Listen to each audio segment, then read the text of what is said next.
Hai halo, jumpa kembali di acara 3 Dimensi. 3 tujuan yang sama, 3 karakter yang berbeda, 3 keunikan yang mungkin belum pernah terungkap. Semua akan kita ungkap dalam 3 Dimensi.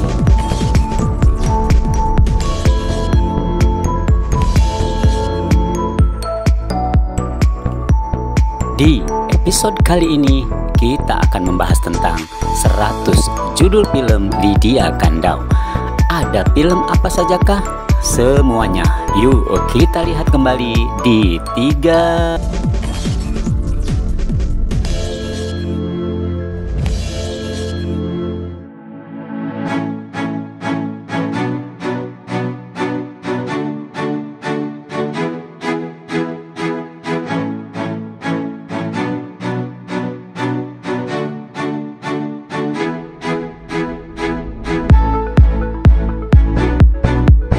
Lydia Kandou yang memulai karirnya lewat model majalah dan membintangi beberapa iklan, memulai debut karirnya di film pada tahun 1979 lewat film Remaja-Remaja. Kemudian Lydia Kandou dipertemukan kembali dengan Rano Karno lewat film Anak-Anak Buangan.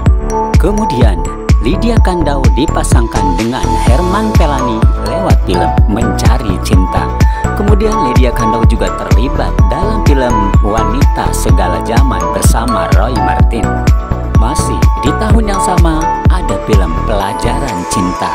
Kemudian menyusul film Guruku Cantik Sekali. Kemudian ada film Nyanyian Esok Hari menyusul, kemudian film Rojali dan Juleha. Masih di tahun yang sama Lydia Kandou membintangi film Remaja Idaman Remaja Ting Ting. Kemudian menyusul film Halo Sayang. Kemudian ada film Seindah Rembulan. Dipertemukan kembali dengan Rano Karno dalam film Nikmatnya Cinta. Masih dengan Rano Karno ada film Kau Tercipta Untukku. Kemudian Lydia Kandou menjadi seorang superhero dalam film Darna Ajaib. Di tahun 1980 Lydia Kandou pun masih menjadi seorang jagoan dalam 5 Cewek Jagoan. Menyusul kemudian kembali ke film drama, dipertemukan kembali dengan Herman Pelani lewat film Sekuntum Duri. Menyusul kemudian Hilangnya Sebuah Mahkota. Di tahun yang sama ada film Bunga-Bunga SMA. Dipertemukan kembali dengan Rano Karno lewat film Tempatmu di Sisiku. Beradu akting dengan Yenny Rahman lewat film Kembang Padang Kelabu. Menyusul di tahun yang sama ada film Sakiti Hatinya. Kemudian ada film Manis-Manis Sombong. Beradu akting kembali dengan Rano Karno lewat film Nostalgia di SMA. Kemudian masih di tahun yang sama masih bersama Rano Karno lewat film Aladin dan Lampu Wasiat. Kemudian ada film Melodi Cinta. Kemudian menyusul film Masih Adakah Cinta. Bertemu kembali dengan Rano Karno lewat film Roman Picisan. Kemudian masuk di tahun 1981 ada film Dalam Lingkaran Cinta. Kemudian ada film Serigala. Menyusul kemudian film Perawan-Perawan. Masih di tahun yang sama ada film Bunga-Bunga Perkawinan. Masuk di tahun 1982 Lydia Kandou membintangi film Perawan Rimba. Kemudian menyusul film Johana. Lydia Kandou juga ikut dalam film 7 Wanita dalam Tugas Rahasia. Masuk di tahun 1984 Lydia Kandou terlibat dalam film-film warkop. Salah satunya adalah Maju Kena Mundur Kena. Menyusul film Pokoknya Beres. Kemudian masih di film komedi Tahu Diri Dong. Masih di tahun 1984 Lydia Kandou membintangi film Untukmu Kuserahkan Segalanya. Kemudian film Fenomena Lydia Kandou tahun 1985 Kejarlah Daku Kau Kutangkap. Masih di tahun yang sama ada film Kesempatan Dalam Kesempitan. Mengakhiri tahun 1985 ada film drama Gadis Hitam Putih. Masuk di tahun 1986, Lydia Kandau membintangi sequel Kau Kutangkap dalam Keluarga Marhum. Kemudian ada film Pemburu Maklar Mayat. Mengakhir tahun 1986 ada film Pengantin Baru. Di tahun 1987 ada film Tirai Perkawinan. Menyusul kemudian film Bendi Keramat. Masuk di tahun 1988 ada film Siapa Menabur Benci Akan Menuai Bencana. Kemudian ada film Bayangan Cinta. Dan mengakhiri tahun 1989 ada film Cas Cis Cus.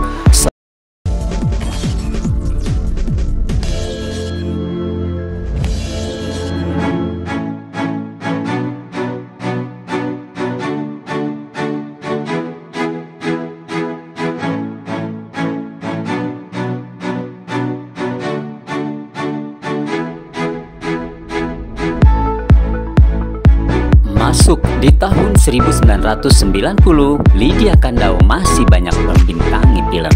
Salah satunya adalah film Jangan Bilang Siapa-Siapa. Menyusul kemudian film Antri Dong. Masih dengan film tema komedi ada film Gonta Ganti. Masih di tahun 1990 ada film Kepingin Sih Kepingin. Kemudian menyusul film Boneka dari Indiana. Masuk di tahun 1992, Lydia Kandau beradu akting dengan sang suami lewat film Ramadan dan Ramona. Mengakhiri tahun 1990-an ada film Gara-Gara. Tidak apa-apa, aku telah tahu segalanya tentang dirimu. Kau mengatakannya ketika kau demam. Kalau aku menemui mereka pasti akan memaksaku untuk menunjukkan tempatmu. Mereka akan membunuhmu. Aku tak ingin kau mati. Mereka akan kutunggu di sini. Siapa namamu? Bangku. Bangku? Kalau namaku adalah Johanna. Johanna Spellman. Ayahku biasanya memanggil dengan Yo. Tapi maksudku nenek dan kakekku memanggil dengan nama Ana. Mana yang lebih bagus? Tidak ada yang bagus.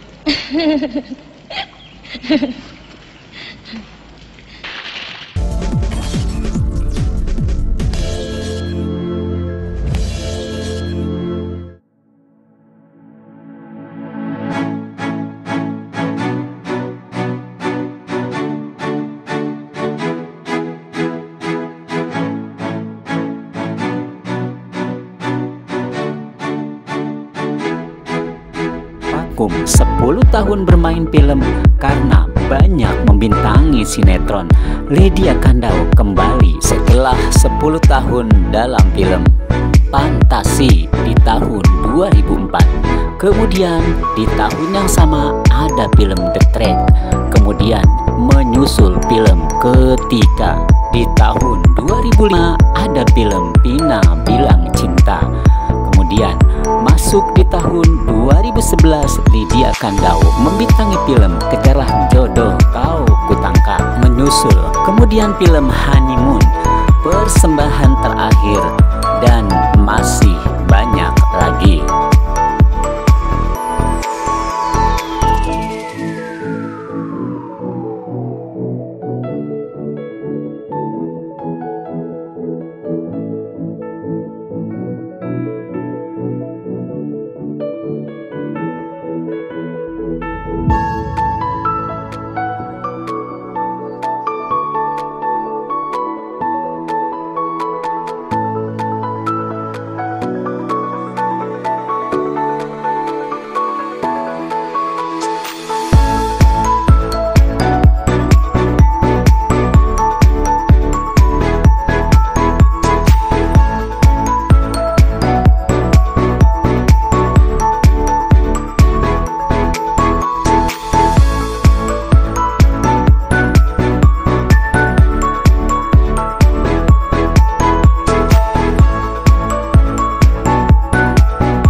demikianlah episode kali ini. Semoga bermanfaat. 3 tujuan yang sama, 3 karakter yang berbeda, 3 keunikan yang mungkin belum pernah terungkap. Semua akan kita ungkap dalam 3 dimensi. Semoga menginspirasi.